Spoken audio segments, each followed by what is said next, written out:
the last lecture we have seen that what I mean by strategic financial management. What are the questions which we have to answer, and what are the decisions which are there, and we have discussed something about investment decisions. Within investment, I have divided into two branches. One is short term investment decisions. Second is long-term investment decisions, or just investment decisions, और capital budgeting decisions, और capital expenditure decisions. हमने उसको discuss किया.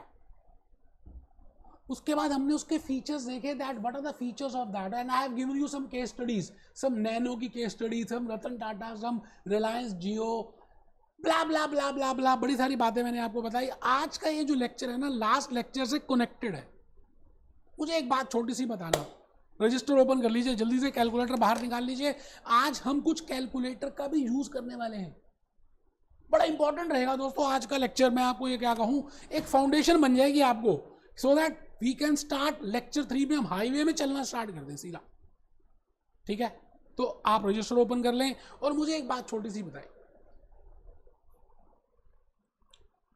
भूपेश आनंद, कि आपने आज, क्योंकि register तो ओपन करना ही है, तो बेटे आपको थोड़ा सा ये खोल के रखना ना रजिस्टर, क्योंकि we will be writing down some concepts. Last lecture में हमने कंसेप्ट नंबर 1, कंसेप्ट नंबर 2 और उसकी स्लाइड्स लिखी थी. पहले हमने सीखा था what I mean by capital budgeting and then examples of capital budgeting. पूरा लेक्चर 2 ही कंसेप्ट में चला गया. आज हम नेक्स्ट लेक्चर की तरफ बढ़ रहे हैं, lecture 2, and I will be telling you what is the meaning of project report and why we prepare a project report. And before that मैं आपसे एक क्वेश्चन करता हूं कि आपने सीएम में यूएसए ज्वाइन करने से पहले क्या अचानक ही डिसीजन ले लिया, रात को सपना आया, रात को आपने मेरा वीडियो काउंसलिंग देखा और नेक्स्ट डे सुबह सीएम में यूएसए कर लिया? ऐसा किया क्या? नहीं किया. आप बहुत समझदार हैं भाई साहब, आपने ऐसा नहीं किया. आपने यूट्यूब में वीडियोस देखे, गूगल में देखा, बातें की, दोस्तों से पूछा, सीनियर से देखा, और जहां जहां से बन पड़ता था आपने उसकी इंफॉर्मेशन को गैदर किया. फिर उसके प्लस माइनस देखे, और उस प्लस माइनस के बाद आपने देखा कि क्या आप उस सिनेरियो में फिट आ रहे हैं, क्या आप वर्किंग हैं, क्या आपकी एज हो चुकी है, क्या ये जो भी फैक्टर्स रहे हो. मैं अब ये नहीं कह रहा कि आपके ये फैक्टर्स होंगे. My point is that before joining CMA USA you must have done huge research. बेटे 1-1.5 लाख रुपए आपके लगने हैं, आपके लिए तो करोड़ों के बराबर है डॉलर्स में जाने. और हो भी क्यों ना, मैं अगर आपकी जगह होता तो I would have also done some research. मैं अभी भी करता हूं that I should do this course or not, whether I should go for this or not. क्योंकि मैं जिस भी सब्जेक्ट का रिकॉर्डिंग करता हूं पहले उसको कंप्लीट करता हूं, खुद करता हूं बेटा, तभी निकलती है आवाज अंदर से, ऐसे नहीं आ जाती डिग्रीज. तो आपसे मैं एक क्वेश्चन दोबारा करता हूं that before joining CMA USA you have taken into account so many factors in your mind, and on those factors आपने सीएफए यूएसए क्यों नहीं किया, सीपीए यूएसए क्यों नहीं किया, एफआरएम नहीं किया, सीएफए यूएसए, एसीसीए नहीं किया, आईएफआरएस लंदन वाला नहीं, क्यों नहीं? It means you have different options, but आपने उसमें से एक बेस्ट को सिलेक्ट किया, keeping in mind all those factors जो आपके माइंड में थे, जो आपको इंफॉर्मेशन गैदर हुई. सिमिलरली क्या लगता है, रतन टाटा जी उस दिन कार में बैठे हुए थे और ट्रैफिक रेड लाइट में खड़े थे. नो डाउट उनके माइंड में एक आइडिया तो आया कि एक छोटी सी कार होनी चाहिए middle class lower class families के लिए. क्या बस उसी से गाड़ियां बन जाएंगी? नहीं बेटे, होमवर्क किया होगा रतन टाटा जी ने, अपने इंजीनियर्स को बुलाया होगा, मीटिंग्स हुई होंगी, प्लान बना होगा, आर्किटेक्ट आए होंगे. बेटे इंजन, कार साइज, छोटा, कॉस्ट, इन सभी लिमिटेशंस के बीच में उनको एक कार बनानी थी. It means the point is there are so many huge factors to be taken into account whenever you want to decide for any capital budgeting or investment decision. Huge time of money, huge sum of money irreversible decision and it can affect market price. आज देखिए रिलायंस जियो की market price बढ़ती जा रही है after Mukesh Ambani की, after Reliance Jio. It means before taking any decision it will affect your NPS. तो आपको उन सभी बातों का ध्यान रखना है. मेरी बात आप समझ रहे हैं? तो आज का ये जो लेक्चर है ना, थोड़ा सा और आगे लेके चल रहे हैं. आपको हॉक में, ग्लैम में, वायले में बिखर बिखर के दिया हुआ, बिखरा हुआ सब कुछ. मैंने क्या किया, उन सब को संजोया और आपकी झोली में डाल रहा हूं, एक नेटवर्किंग, एक कनेक्शन के साथ. उसके बाद जब हम स्टडी टेक्स्ट पढ़ेंगे ना, तो आपको लगेगा ये भी कर लिया, ये भी कर लिया, ये भी कर लिया, ये भी कर लिया. वायले की ऐसी की तैसी, ग्लैम की ऐसी की तैसी और हॉक की ऐसी की तैसी. बेटे ऐसे मजाक होगा आपके साथ. आज का लेक्चर अगर आपने ध्यान से सुन लिया तो मैं नहीं चाहता कि आप अभी प्रोजेक्ट रिपोर्ट लिखें, मैं तो ऐसे निकाल के दिखा दिया. मैं ये चाहता हूं कि आप सभी एक बात को समझ लें कि आप कभी भी कोई भी काम करते हैं तो आप उससे पहले बड़ी सारी बातें देखते हैं, सोचते हैं. इसी तरह से for any capital investment decision there is a capital budgeting process. We have different steps, we have different stages. पहले हम सिलेक्ट करेंगे, फिर इंफॉर्मेशन गैदर करेंगे, फिर इंस्पेक्ट करेंगे, फिर उसकी वायबिलिटी कैलकुलेट करेंगे. ऐसे ऐसे ऐसे ऐसे ऐसे ऐसे. It means there are so many steps involved in that. On the same pattern आज हम उन स्टेप्स की बात कर रहे हैं. तो मैंने ऊपर लिखा, आप लिखे फर्स्ट पॉइंट तो लिख लीजिए. या चलिए मतलब अपने रजिस्टर में लिखना है, factors to be kept in mind in investment decisions before taking any investment decision. तो मैंने एक एग्जांपल लिखा, as a student you have joined CMA USA as a course, you know, and you have paid in dollars in USD. So you must have considered some factors for that. So those are the point which we will be discussing today, that if you want to set up a new plant, if you want to go for expansion, if you want to go for diversification, if you want to go for corporate restructuring, merger, amalgamation, lease, replacement, you have to, all these are investment decisions and there are some criteria to be taken into account. और बेटे उस सब को हम क्या करेंगे, एक report में बना देंगे, रिपोर्ट कार्ड. आप जब स्कूल में जाते थे ना, तो आपको एक रिपोर्ट कार्ड मैडम देती थी कि भैया अपने पेरेंट्स से साइन करा के लेकर आना. उस रिपोर्ट कार्ड में सभी सब्जेक्ट्स होते थे, आपका बिहेवियर, आपकी एक्टिविटीज, आपका sports, all and all comments are also being given कि भाई हमारे हिसाब से आपका वार्ड इस तरह से है. तो पेरेंट्स उसको जज करते थे, इवेल्युएट करते थे और चेक करते थे कि कहाँ पे प्रॉब्लम आ रही है, क्या प्लस माइनस है. On the same pattern Ratan Tata ने एक आइडिया दिया अपने एम्प्लॉइज को, अपने आर्किटेक्ट्स को, अपने इंजीनियर्स को, that I want that this idea just have a look कि क्या ये आइडिया प्रैक्टिकल है, whether this can be implemented. तो ह्यूज होमवर्क हुआ और बेटे उस होमवर्क को एक रिपोर्ट में बनाया गया. रिपोर्ट का नाम है प्रोजेक्ट रिपोर्ट. तो आप सभी आ जाइए बेटे, आइए. आज मुझे नहीं रोकना आपने, चाहे कुछ हो जाए. आपको मैं अभी लिखना नहीं है बेटा, लिखना नहीं है. आप खाली मेरी बात को, मेरी कहानी को, मेरी समझ को, मेरी बातों को जिस तरह से मैं रिलेट कर रहा हूं उसको देखिए. आपको एक प्रोजेक्ट रिपोर्ट प्रिपेयर करनी है. It means the people, the person who wants to set up a new project or any investment decision, they prepare a report which is named as a project report and it consists of 2 factors. बेटे CM में USA आपने join किया तो 2 factors है. एक, आपको लग रहा है कि आपका पे स्केल इंक्रीमेंट हो जाएगा, आप जिस जॉब में कर रहे हैं आपको इंक्रीमेंट मिलेगा, या आप कहीं चेंज करेंगे तो आपको हायर स्केल में जाएंगे. और दूसरा, आपके पास अगर एक प्रोफेशनल डिग्री आ जाएगी और आप अपने नाम के आगे लिखेंगे सीएम में यूएसए राम प्यारी, सीएम में यूएसए बंटी, सीएम में यूएसए रामलाल, तो it will give you some satisfaction, some ego esteem needs will be fulfilled. आपका कॉन्फिडेंस लेवल बढ़ेगा. It means there are 2 types of factors. One is non-monetary factors and second are monetary factors. कोई भी काम हम करते हैं तो बेटा 2 फैक्टर्स पीछे चलते हैं. एक, ना बाप बड़ा ना भैया, सबसे बड़ा रुपया, that is named as monetary factors. And the first is non-monetary factors. So project report is a composition of 2 points, you know, one is non-monetary and second is monetary. Within non-monetary लिखना नहीं है, सुनिएगा मेरी कहानी, मेरा drama, मेरी picture देखिए आप.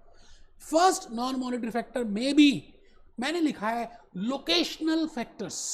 आप मुझे एक चीज बताइए, रतन टाटा साहब ने सिंगूर में ही सबसे पहला अपना प्लांट क्यों बनाया नैनो का? वो बात अलग है कि सिंगूर के बाद उन्हें गुजरात जाना पड़ा। सोचिए, आप सोचिए कि डायमंड का मेन वर्क कौन सी सिटीज में ज्यादा होता है, सोचिए, just have a look on that. आप देखिए कि लोकेशनल फैक्टर्स क्या सच में, ईस्ट इंडिया कंपनी जब आई तो उन्होंने कोस्टल एरियाज को ही क्यों डिसाइड किया कि यहां पे हम पहले काम करते हैं? So बेटे, locational factors play a very important role. Supposing you want to start with a 5-star hotel, Maurya Sheraton हमारी दिल्ली में है, ताज हमारी दिल्ली में है, हयात हमारी दिल्ली में है, but they are in a particular location. बेटे, चाणक्यपुरी एक एरिया जहां पर है, वो बड़ा पॉश एरिया है, एम्बेसी एरिया है, बड़ी बड़ी सड़कें हैं। अब छोटी छोटी गलियों में थोड़ी 5 स्टार बनेगा। सीमेंट का वर्क अगर आपने देखा हो बेटे, आज गूगल करना आप, Lakshmi cement, Bangur cement, ACC cement, जितने भी सीमेंट इंडस्ट्रीज हैं, इनके जो फैक्ट्री प्लांट्स हैं बेटे, ये लाइमस्टोन जो कच्चा सामान है ना, जो इनका लाइमस्टोन पत्थर है ना, जिससे सीमेंट बनता है, उड़ीसा में, छत्तीसगढ़ में, मध्य प्रदेश में, इट इज नियर अबाउट दो सिटीज, दो स्टेट्स, बिहार। तो आज आप गूगल चेक करना कि इनका फैक्ट्री प्लांट में, कॉर्पोरेट ऑफिस की बात नहीं कर रहा, their factory plant is near that area where limestone is available. It means whenever you want to start a project or want to do a new thing, you have to find out what is your location. So locational factors play a very important role. Within non-monetary, I am writing down locational factors, क्योंकि locational पे क्या है, आपको देखना raw material की proximity कहाँ है, कितने दूर है आपका raw material, water, power supply, other infra facilities are available or not. Climatic conditions भी बड़ी इंपॉर्टेंट रोल प्ले करती हैं। सपोजिंगली आप अगर देखें आप आंध्रा में देखें, बेंगलोर में देखें, all software companies are in Andhra Pradesh. It means what is a climatic condition? Nerolac paints, Berger paints, बेटे पेंट ऐसी इंडस्ट्री है जिसको एक पर्टिकुलर क्लाइमेट चाहिए। आई थिंक आप बात समझ पा रहे हैं that whenever I want to start with an investment decision, it is better I will prepare a project report, and project report is consists of 2 parts. One is non-monetary, अभी लिखना नहीं है, second is monetary. Within non-monetary I have written locational factors, and within locational there are 3 parts, वो अभी हम लिखेंगे। proximity of raw material, availability of water, electricity and other infrastructure facilities, climatic conditions, बड़े सारे फैक्टर्स हैं। मैं आपको 2-3 factor से आपके माइंड में एक पिक्चर बना दूंगा।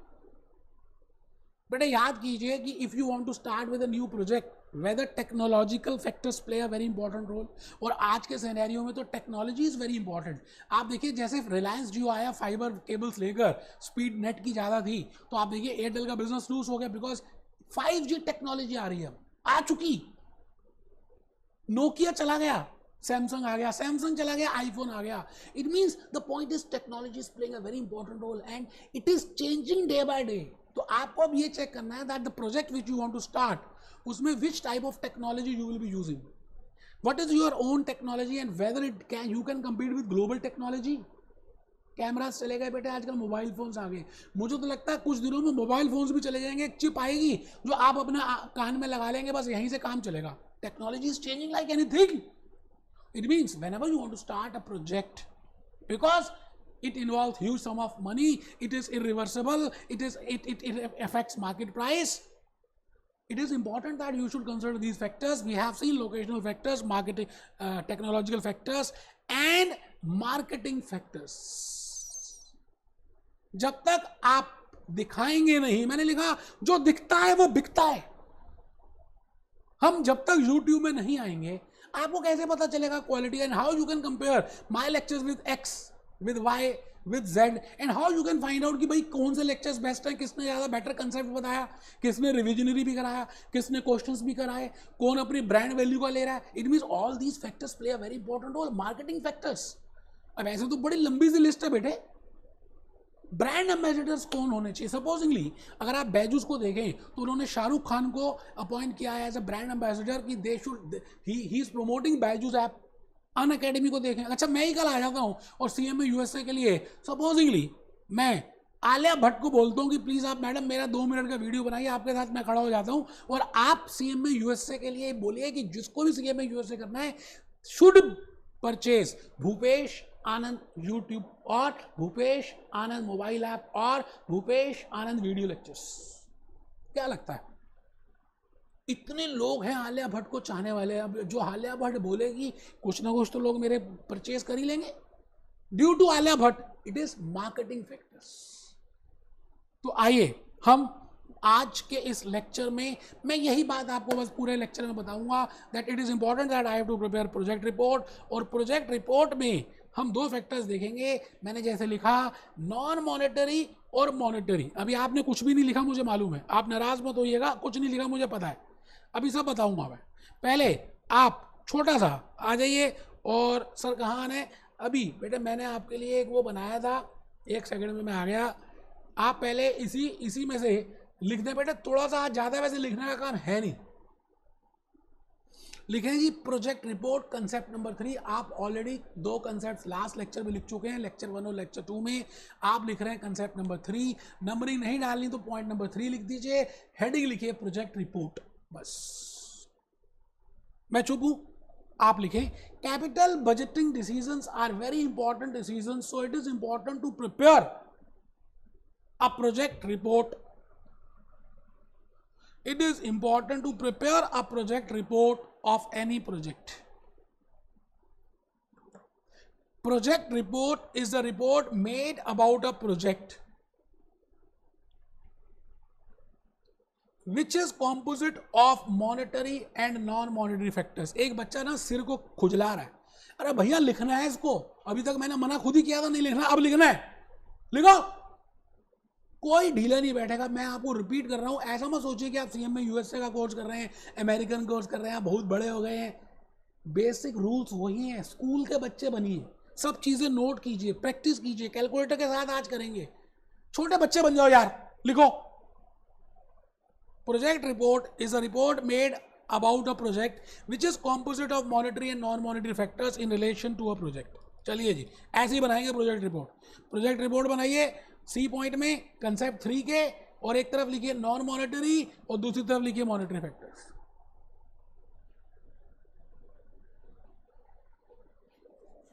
Non monetary and monetary factors. Non monetary के नीचे लिखना है बेटा, नॉन मॉनेटरी के नीचे लिखना है।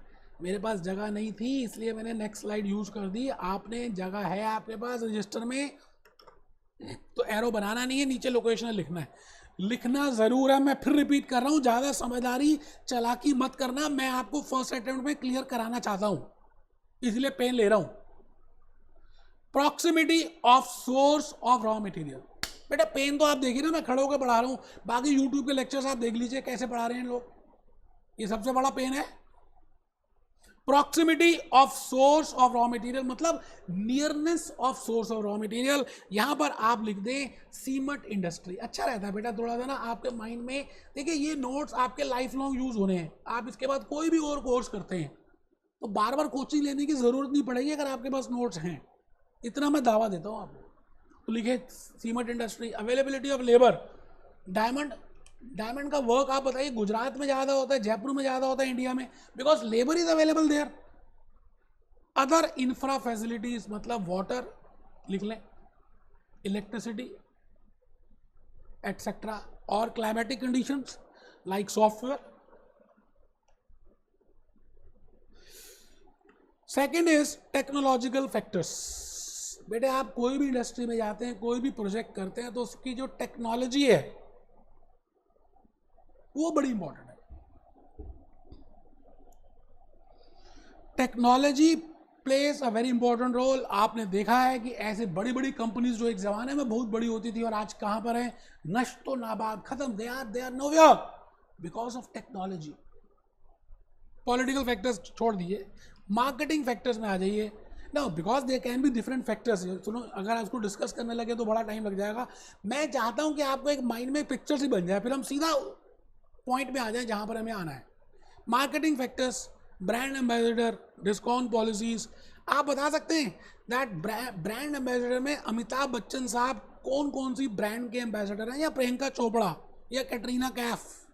कैटरीना कैफ कहती है मैं लक्स के इस वाले साबुन से नहाती हूँ, तो क्या लगता है उसकी सेल बिकती होगी, बढ़ जाती होगी हिंदुस्तान लीवर की? यस बेटा, कैटरीना की एक तो पहली बात अभी तक मैरिज नहीं हुई, ठीक है। अच्छा, कैटरीना के चाहने वाले बहुत हैं, ठीक है। अब कैटरीना जो करेगी उस चाहने वाले भी चाहेंगे वैसे ही करें। आप मेरी बात समझ रहे हैं ना? So this is the importance of brand ambassador, ठीक है। अब मैं आ गया जी अमिताभ बच्चन साहब में। अमिताभ बच्चन साहब बड़े सारे ब्रांड्स के एम्बेसडर हैं। जस्ट डायल में तो वो शेयर होल्डर ही हैं, उसके ब्रांड एम्बेसडर हैं, डाबर के, हनी के, पता नहीं कितने ज़्यादा ब्रांड्स के। ये बिपाशा बासु है, ये गीतांजलि, ब्लू मा, ये it means the point is, मैंने इन पिक्चर से आपके माइंड में एक आइडिया दे दिया कि that in a project report we will see non-monetary factors, there can be other factors also. I have just discussed the main factors, but उससे भी main है ना बाप बड़ा ना भैया, सबसे बड़ा रुपया। As a management accountant, as a CMA USA, you have to see that if your company, if your managing directors, if your chief executive officers, they want to do a project, then whether it will be financially viable or not. What are the monetary factors? What are the cash flows involved in that? What is the profit in that? How much amount we will be getting? What is the life of that project? So in monetary factors there are 3 main factors जिसमें पूरी investment decision समा गई है। अब ध्यान से बैठना है बेटे, आने वाले 10 मिनट मैंने आज आपको एक मूवी भी दिखानी है, गाना दिखाना है इमली मूवी का, अभी देखेंगे। तो आप पहले मॉनेटरी में लिख लें cash flow, time value of money and decision criteria. इससे अच्छा रहेगा कि आप चलिए मॉनेटरी फैक्टर्स में हेडिंग तो लिख दी ना मॉनेटरी की, उसके नीचे ना आप 3 मटके बनाइए जैसे मैंने यहाँ बनाया, ठीक है ना। ये मॉनेटरी फैक्टर्स है ना। मॉनेटरी फैक्टर्स में देखिए मैंने 3 मटके प्रिपेयर किए हैं, 3 मटके मॉनेटरी फैक्टर्स में। देयर आर 3 पॉइंट्स जो अभी अभी आपने देखे हैं वही है, ऐसा नहीं है कि अलग है। I have prepared 3 मटकास under monetary factors. Under the concept of monetary factors, I have prepared 3 matkas. The first matka is, जो आज के लेक्चर में हम डिस्कस कर ही लेंगे, जिसका नाम है monetary factors as a management accountant. बेटे बड़ा इंपॉर्टेंट कंसेप्ट अब स्टार्ट हो चुका। In project report, non-monetary, monetary, there are 3. One is cash flow criteria.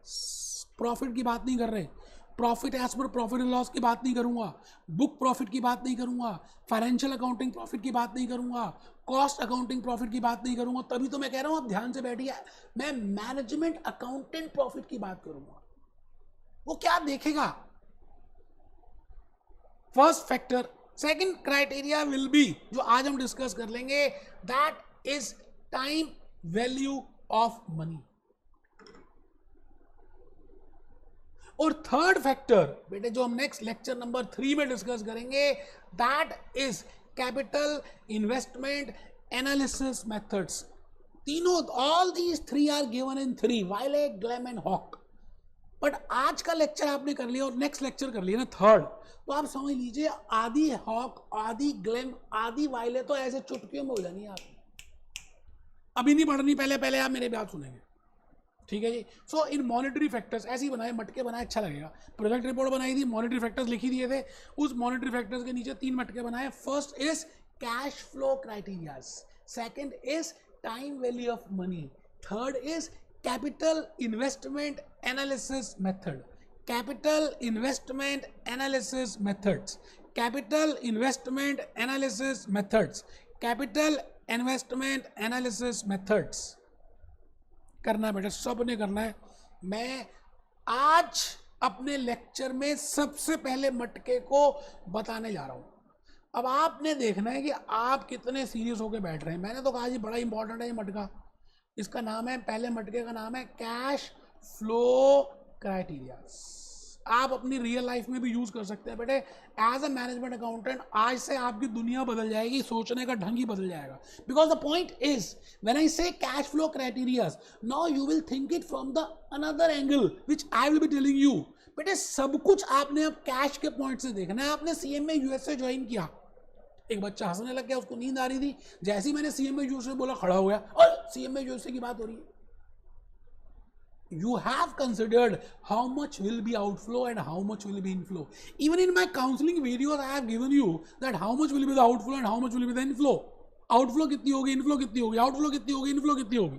किसी भी चीज के लिए आप कोई भी कुछ करते हैं लाइफ में, आप देखते हैं रोकड़ा कितना जाएगा और रोकड़ा कितना आएगा. प्रॉफिट की बात नहीं करते बेटे. Profit is as per IFRS. Profit is as per US GAAPs. Profit is as per Income Tax Act. Profit is as per Fed tax. Profit is as per Indian income tax. Profit is as per European tax. मैं आपसे कह रहा हूं profit एक अलग चीज है, cash flow अलग चीज है. निकलेगी कैश फ्लो प्रॉफिट से ही, लेकिन प्रॉफिट के अंदर छुपी हुई बैठी है, उसको डिगिंग करनी है. तो आज से my first will be cash flow criterias. When I say cash flow criterias, I mean outflow कितना है, जा कितना रहा है, आएगा कितना. So you have to write down now this. यहां से लिखना बेटे हैंड रिटन स्लाइड से, ठीक है. कैश फ्लो क्राइटेरिया लिखिए, आउटफ्लो, इनफ्लो. आउटफ्लो दुनिया की रीत है जी. You have to, for getting something you have to pay something. For getting something you have to lose something. सुना होगा. CMA USA के लिए पहले आपने एग्जामिनेशन फीस पे की. You have paid registration fees. You have paid for the video lectures. You have paid for the study text. And that too in the beginning, in the joining before, you know. It means outflow पहले हुआ at 0 period of time. 0 period समझ रहे? Beginning में. Project start होने से पहले जो भी पैसे आपके जाएंगे, I will say that something is outflow. बीच में भी जा सकते हैं. मैं जनरली पहले आपको आइडिया दे रहा हूं. व्हेन आई से outflow, I mean the money which is going out from my pocket and it is generally in the beginning and it is certain. देखो मैंने 3 बातें बोली, बड़ी इंपॉर्टेंट है. आपको दोबारा से मैं बताता हूं. पहली बात मैंने बोली सर्टेनिटी. सर्टेनिटी होगा, रजिस्ट्रेशन कराना पड़ेगा, एग्जामिनेशन फीस USD में देनी पड़ेगी, वीडियो लेक्चर्स अगर लेने हैं तो पैसे देने पड़ेंगे इंडियन रुपीज में, वो डॉलर्स में. एंड इट इज कंपल्सरी आपको करना पड़ेगा. तो इसका मतलब सर्टेन है, शुरू में करना पड़ेगा, 0 पीरियड में पेमेंट करनी पड़ेगी. इट मीन्स आउटफ्लो के कुछ फीचर्स होते हैं, जैसे वड़ा सांभर के कुछ फीचर्स होते हैं, छोले भटूरे खाते हैं तो कुछ फीचर्स होते हैं, समोसा खाते हैं तो कुछ फीचर्स होते हैं. आउटफ्लो के 2 फीचर्स अभी हम डिस्कस करेंगे. एक है देयर इज अभी ना लिखें, अभी वैसे हम मैंने लिखवाए हैं आगे. Certainty factor. Certainty factor is involve. Certain का मतलब होगा. दूसरी बात, दूसरी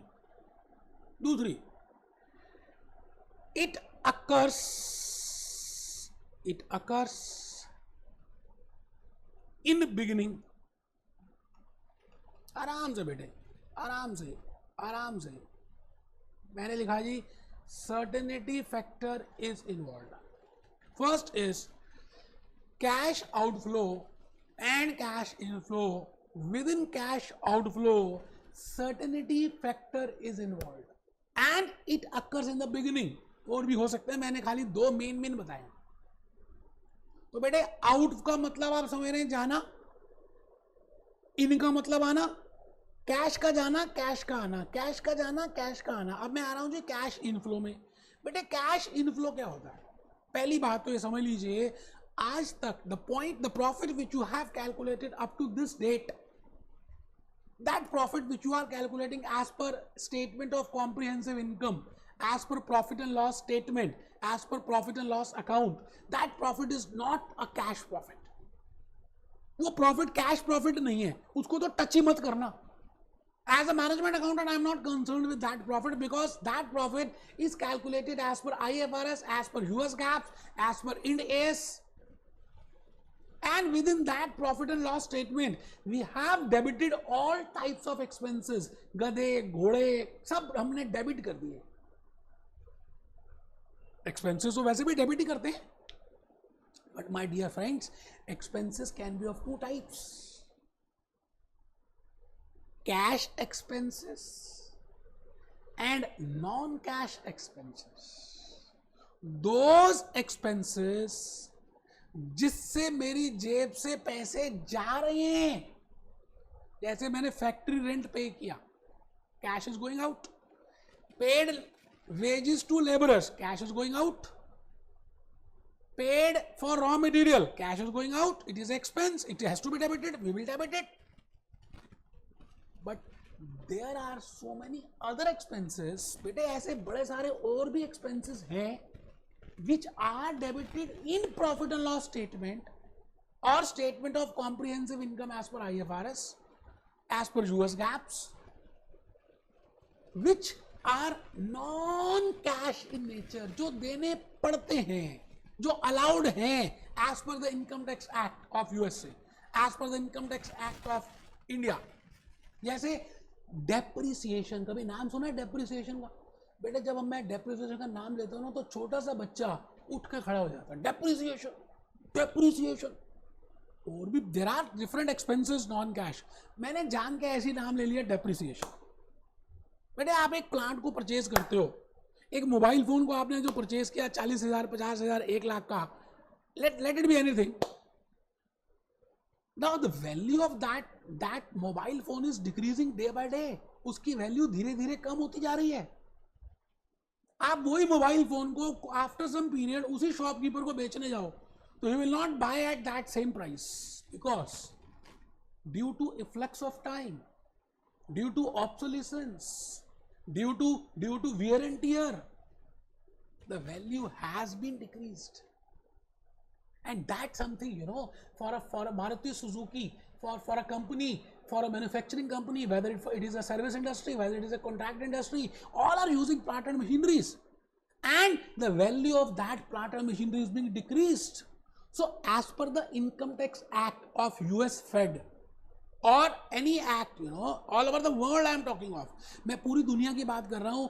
इनकम टैक्स एक्ट में जो भी वहां पर एप्लीकेबल है, जो खर्चे आप डेप्रिसिएशन डेबिट करते हो, that is allowed. Allowed means that can be debited because we want to calculate income tax. My angle, my point of view is to calculate how much amount of the income tax I have to pay, and within that income tax profit, all incomes minus all types of expenses, whether it is a cash expense, whether it is a non-cash expense, all expenses, all incomes minus expenses is equal to profit. Now this profit is not a profit which is for a management accountant, because this profit is not a cash profit. Hope आपको बात थोड़ी सी समझ आ रही है. तो आप यहां तक लिख चुके हैं कैश फ्लो क्राइटेरिया, इसकी 2 ब्रांचेस बना चुके हैं, आउटफ्लो इनफ्लो. आउटफ्लो में लिख चुके हैं सर्टेनिटी फैक्टर, अभी लिख लेंगे, पहले आप कैश इनफ्लो में आ जाइए. मैं आपसे ये कह रहा था, कैश इनफ्लो आपका प्रॉफिट नहीं है. जो प्रॉफिट आप बुक्स ऑफ अकाउंट्स में कैलकुलेट करते हैं, जो प्रॉफिट आप इनकम टैक्स एक्ट में निकालते हैं, because that profit is from different point of view. सोचने का नजरिया, थॉट प्रोसेस ही डिफरेंट है उस प्रॉफिट को निकालने के लिए. आज तक वही करते हैं, फाइनेंशियल अकाउंटेंट वही करते हैं, कॉस्ट अकाउंटेंट भी ऐसा ही करते हैं. So because we debit cash expense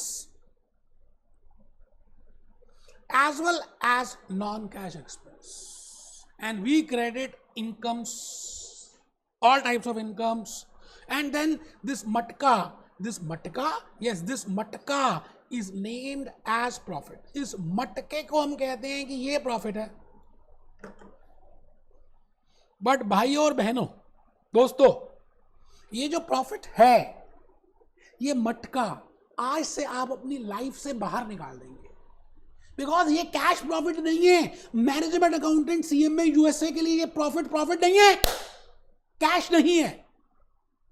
इसका एक्सरे करना पड़ेगा. इसमें अभी राक्षस बैठे हुए हैं, ये देवता नहीं है. तो उन राक्षसों को निकालना पड़ेगा, उसका इफेक्ट खत्म करना पड़ेगा, क्योंकि इसमें देवता भी डेबिट हो गए, राक्षस भी डेबिट हो गए.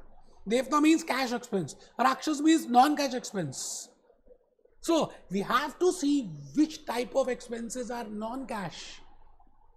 and we have to do some adjustment for that. And after adjusting these profits, we will calculate a cash profit. तो मैंने वही लिखा है, profit as per profit and loss account is equal to profit as per financial accountant, which you are calculating. Profit as per cost accountant, book profit, income tax loss profit, कुछ भी नाम दे दीजिए. आज तक जो भी किया चैप्टर क्लोज है. आज से हम नई सुबह की शुरुआत करेंगे और हम कहेंगे we require cash inflow, cash profit. हमें कैश इनफ्लो चाहिए, कैश प्रॉफिट चाहिए. आइए, कैश इनफ्लो और कैश प्रॉफिट के पीछे एक सिद्धांत है. The logic is very important, you have to write it down. लिखना यार, खाली ऐसे बैठकर ढीले बैठकर कुछ लिखोगे नहीं तो पल्ले कम पड़ेगा. मैं आज भी जो लेक्चर्स देखता हूँ बेटे, मैं पहले स्टडी करता हूँ. सीएमए यूएसए करने से पहले पिछले 6 महीने से मैंने हर चीज़ स्टडी की, सारे स्टडी टेक्स्ट देखे, सबके लेक्चर्स देखे, फिर अपनी नॉलेज लेक्चर्स उस टेक्स्ट के बाद मैं कर रहा हूँ. इसका मतलब आप कोई भी चीज़ करते हैं जब तक लिखते नहीं, और रजिस्टर बनाए इतने बड़े बड़े, बेटे जब तक हम लिखेंगे नहीं चीज़ें आएंगी नहीं. ये कैसे आ रहा है सब कुछ अपने आप? बेटे पढ़ के नहीं आ रहा, पहले मैंने पढ़ा, नॉलेज आई, गेन की, फिर ऑटोमेटिकली आ रहा है. तो आपको मैं क्या कहना चाह रहा हूँ, लिखना है, बैठ के पढ़ना है, ईमानदारी से. बेटे विद्या का धन ईमानदारी से आता है. Profit as per management accountant, CMA cash profit, how much cash is going out, cash कितना जा रहा है.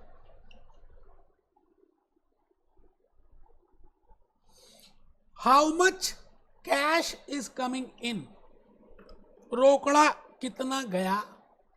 लिखना है बेटे, ऐसे लिख दो. रोकड़ा बनिए की लैंग्वेज है.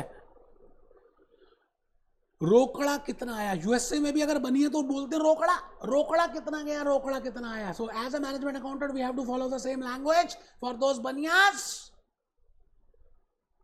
पंजाबी सब करते हैं बेटे, ऐसा नहीं है कि बनिए करते, सब करते हैं, ऐसे ही बोलते हैं. तो as a management accountant I am only concern with cash profits and there is a process to calculate cash profit. We will see what are the features of cash outflow. लिखिए जी, अभी बताया था ना, जगह आगे लिखेंगे. इट अकर्स, ऐसा लिखिए खुला खुला, वैसे तो लिख भी चुके हैं फिर भी लिखना चाहें. It occurs in the beginning of project, और जनरली हम इसको बोलेंगे एट T0. T0 का मतलब है, T का मतलब है टाइम, 0 का मतलब है स्टार्टिंग में, और दूसरा it involves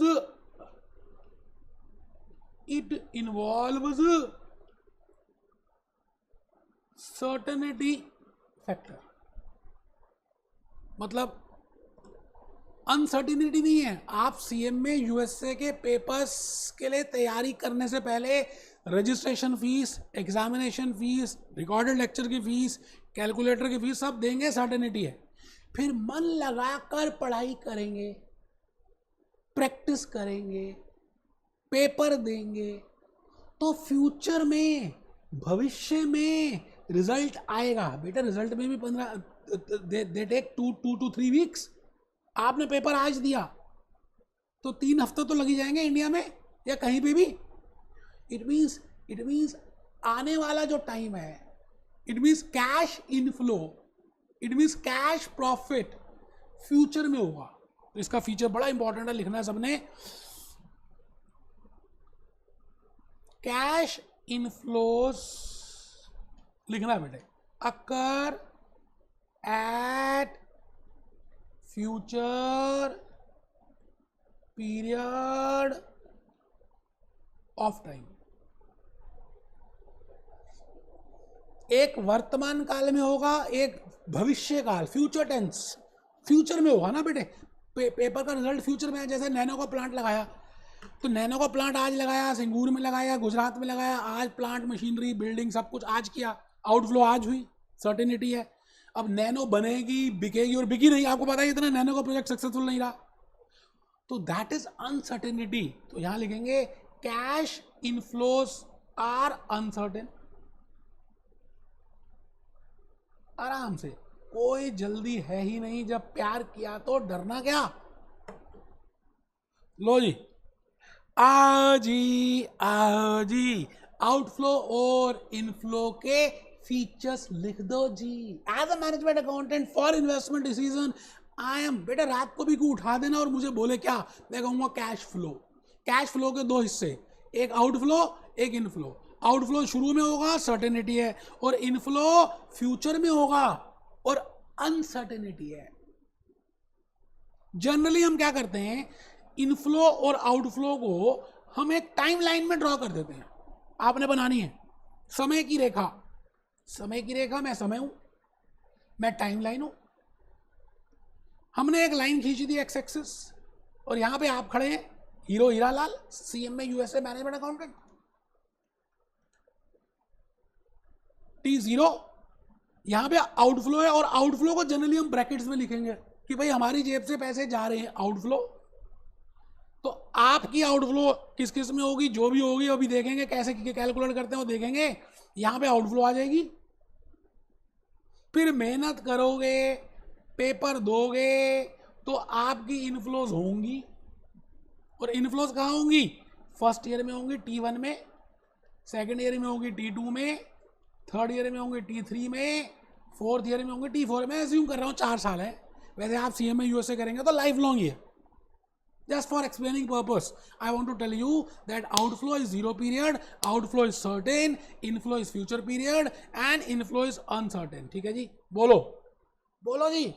अब सवाल आता है कि कैश इनफ्लो निकाला कैसे जाएगा,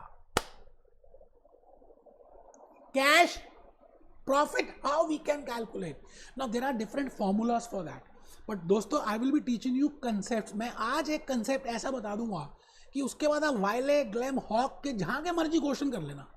मैंने अभी तक एक बात तो ये बता दी, the profit which you calculate as per profit and loss account, आपने उस प्रॉफिट को एक डस्टबिन के डब्बे में डाल देना है। ये डाल दिया, किसको डाल दिया, प्रॉफिट आफ्टर टैक्स को, जो प्रॉफिट आपने अभी तक कैलकुलेट किया as per profit and loss account. उसके ऊपर एक साड़ी रख देनी है, साड़ी से इसको कवर कर देना, साड़ी से इस डब्बे को कवर कर देना है, और इसके ऊपर एक सांप भी डाल देना है, क्योंकि जब आप टच करोगे ना तो ये सांप काटने को आएगा। बेटे आज से आपने लाइफ में कभी भी प्रॉफिट आफ्टर टैक्स या प्रॉफिट बिफोर टैक्स या just profit as per profit and loss account के बेसिस में डिसाइड नहीं करना, नहीं नहीं कभी नहीं। बिकॉज ये जो प्रॉफिट है, this profit does not represent cash, and we want cash inflow, so we will do some adjustment. हम क्या करेंगे, इस प्रॉफिट में कुछ एडजस्टमेंट करेंगे, कुछ प्लस करेंगे, कुछ माइनस करेंगे, एक्सरे करेंगे, एक्सरे करेंगे, and then we can calculate cash profit. So just for today's lecture मैं आपसे ये कह रहा हूं, ये जो आपने प्रॉफिट अभी निकाला, मान लेते हैं ये प्रॉफिट आफ्टर टैक्स है, मैं एज्यूम कर रहा हूं, प्रॉफिट कुछ भी हो सकता है। मैंने कहा जी this is profit after tax PAT. मैंने आपको अभी अभी कहा कि इसको आप कंसिडर नहीं करेंगे, ये तो डस्टबिन में डालने के लायक है। अच्छा, ये प्रॉफिट आफ्टर टैक्स आया कैसे होगा, सोचने की बात है भाई साहब। प्रॉफिट आफ्टर टैक्स में से इनकम, कैश एक्सपेंसेस और नॉन कैश एक्सपेंसेस, मैं कहता हूं जी नॉन कैश में एक राजा है जिसका नाम है डेप्रिसिएशन। मैं जान के नॉन कैश एक्सपेंसेस की जगह लिख रहा हूं डेप्रिसिएशन। इसका मतलब एक ये खर्चा हुआ होगा, एक ये खर्चा हुआ होगा, और ये इनकम्स हैं। इनकम्स में से कैश एक्सपेंस लेस किए और डेप्रिसिएशन लेस किए। ये जो बच गया इसका नाम है प्रॉफिट आफ्टर टैक्स। मैं अज्यूम कर रहा हूं टैक्स भी लेस हो गया, प्रॉफिट आफ्टर टैक्स। इसका मतलब ये जो एक्सपेंस है ना डेप्रिसिएशन का, ये डेबिट क्यों किया आपने। एक बच्चा सोच रहा है डेबिट ही नहीं करते जब नॉन कैश है तो।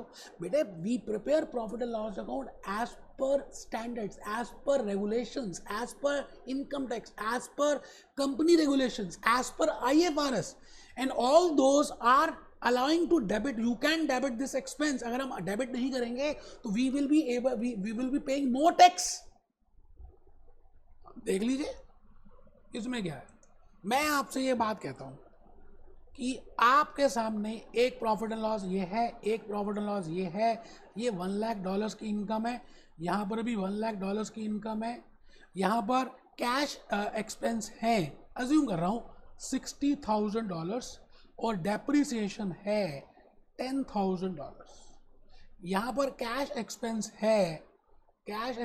है सेम कंपनी है $60,000, एंड जैसा आपके मन में आया कि डेप्रिसिएशन डेबिट नहीं करते, जब this is not a cash item, so why we are debiting it, why we are subtracting it? My dear friends, if you do not debit it,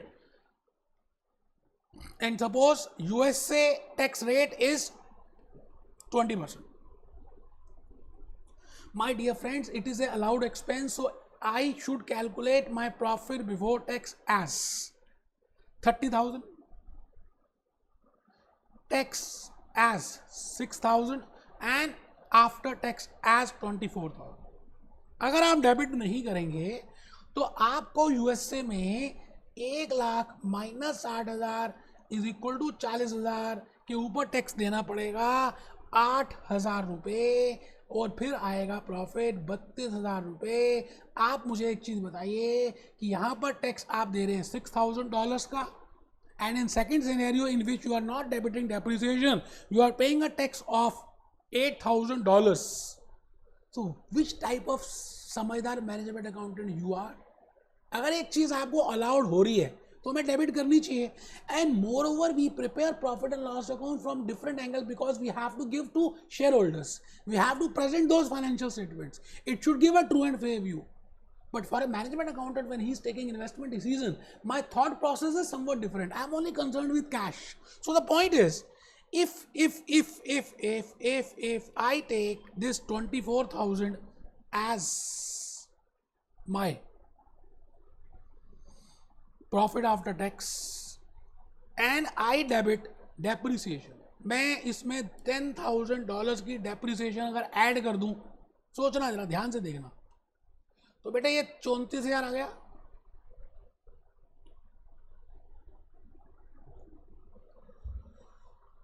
it means depreciation जो मैंने ऊपर लिखा $10,000, ठीक है जी. It means this $34,000 is cash profit, not $24,000. This is not cash profit. बेटे ये cash profit है ही नहीं, क्योंकि ये जो प्रॉफिट है ये कैश एक्सपेंसेस और नॉन कैश एक्सपेंसेस दोनों को लेस करने के बाद, मतलब कैश एक्सपेंसेस और डेप्रिसिएशन दोनों को लेस करने के बाद आया है. और आपको खाली प्रॉफिट वो वाला चाहिए जिसमें खाली कैश एक्सपेंसेस डेबिट हो जाएं. And we prepare profit and loss statement in which both expenses are debited as per IFRS, as per USA, as per regulatory loss.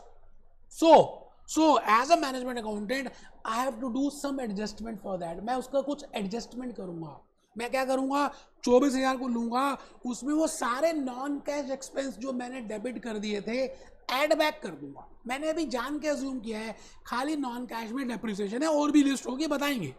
ठीक है जी.